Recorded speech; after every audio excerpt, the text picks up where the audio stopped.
1, 2, 3, and whoosh! Beginning of vacation sigh. Feel that vibration, right? You feel your whole body vibrate. Wind up and, oh, we have like a delayed thing going on back there. You can tell she's not inside her head looking out, she's there.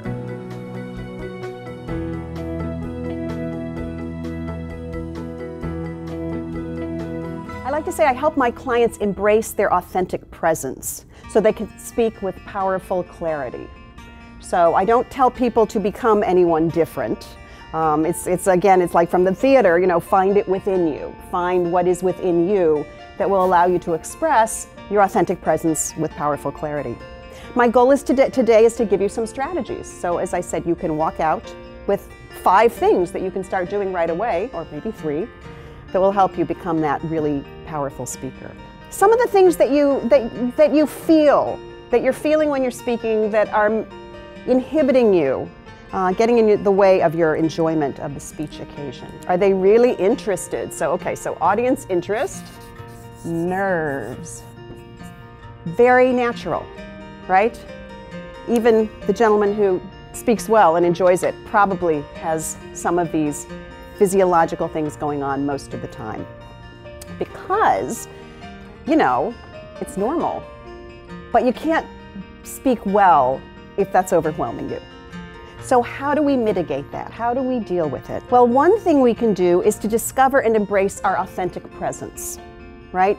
Give ourselves a presence, a place to be in our body, in our mind, and that's going to help mitigate some of the fear. Now, you all know what stage presence is.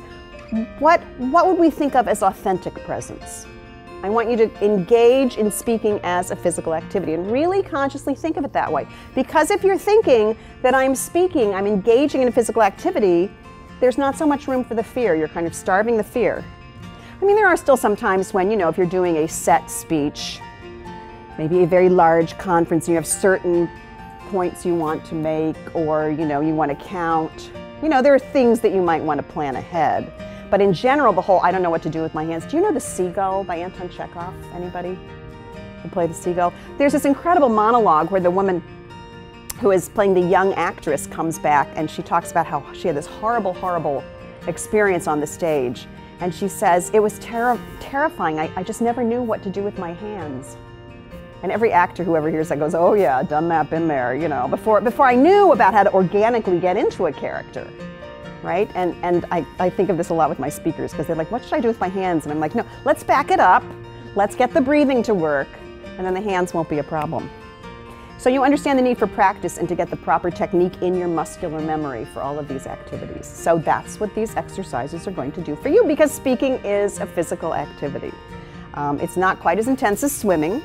It's not as intense as singing, for which we are all very fortunate, because singing requires, you know, a higher level of everything.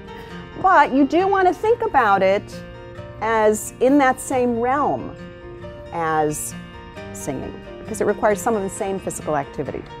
6 exercises you can do, and the good news is they're pretty quick.